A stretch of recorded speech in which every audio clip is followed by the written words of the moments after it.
I always wanted to try that. It didn't work out. It wasn't that cool. It's fine.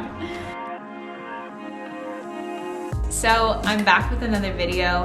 I posted the other day on my Instagram story about what I eat in a day. I wanted to see who wanted to know what I eat in a day.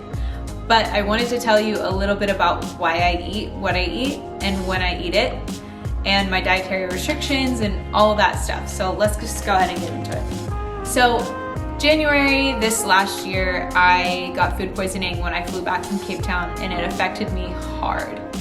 I ate chicken that last meal, so when I landed and got back, I did not want anything to do with animal anything. Like, don't give me dairy, don't give me meat, nothing.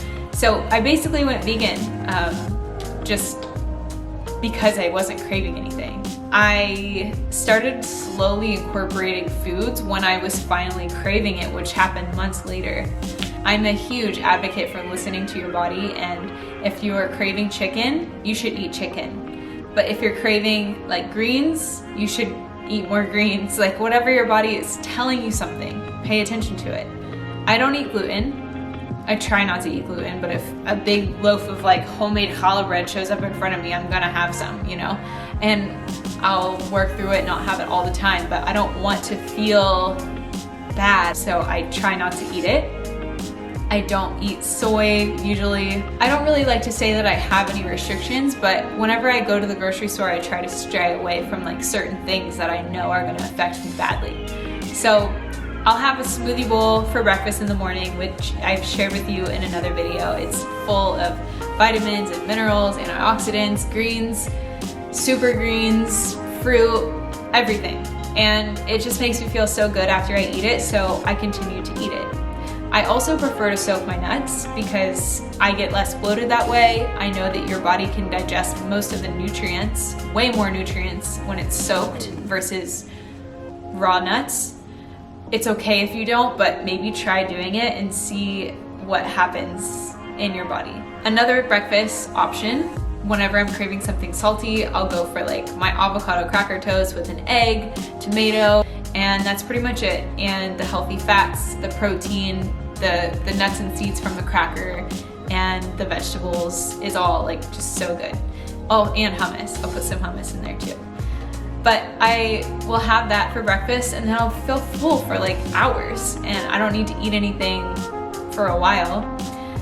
I crave that smoothie bowl almost every single day. So if I don't have it for breakfast, I'll have it for a later lunch before dinner. So I like to eat my breakfast around 12 o'clock, and then I'll have my lunch around like 3, maybe 4.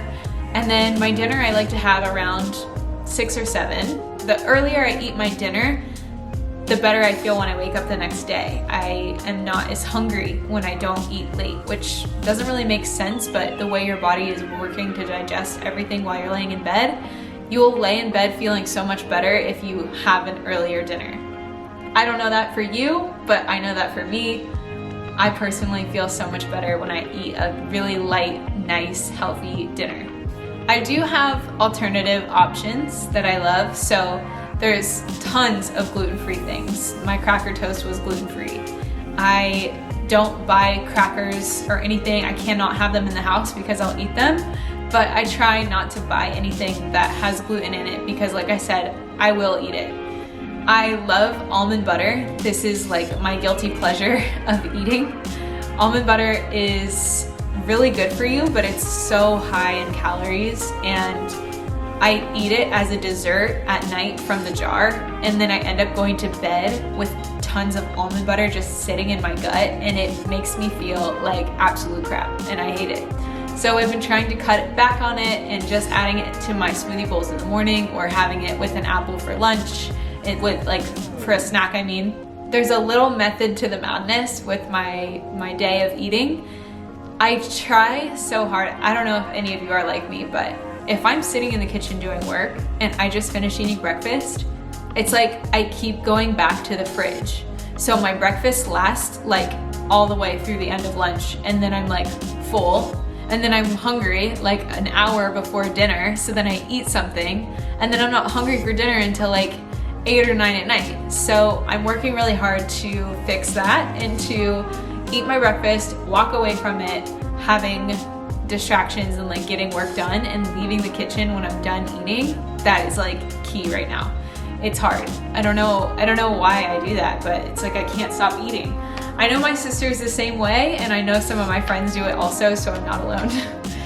I think that just listening to your body, eating whatever you're craving, but knowing when your cravings are good cravings or bad cravings. For example, because I'm craving chicken, I'm gonna have some chicken tonight for dinner. That's an okay craving. That means I haven't had chicken in a while, and that my body is actually telling me like, maybe that would be good for you. Maybe you actually need some of that nutrition. So anyway, I'm going to be sharing with you what I eat in a day, but I just wanted to give you a little backstory on why I eat that. And if you guys have any questions, let me know, but I have so much more to share and I'm so excited to show it to you. Have a beautiful, beautiful day.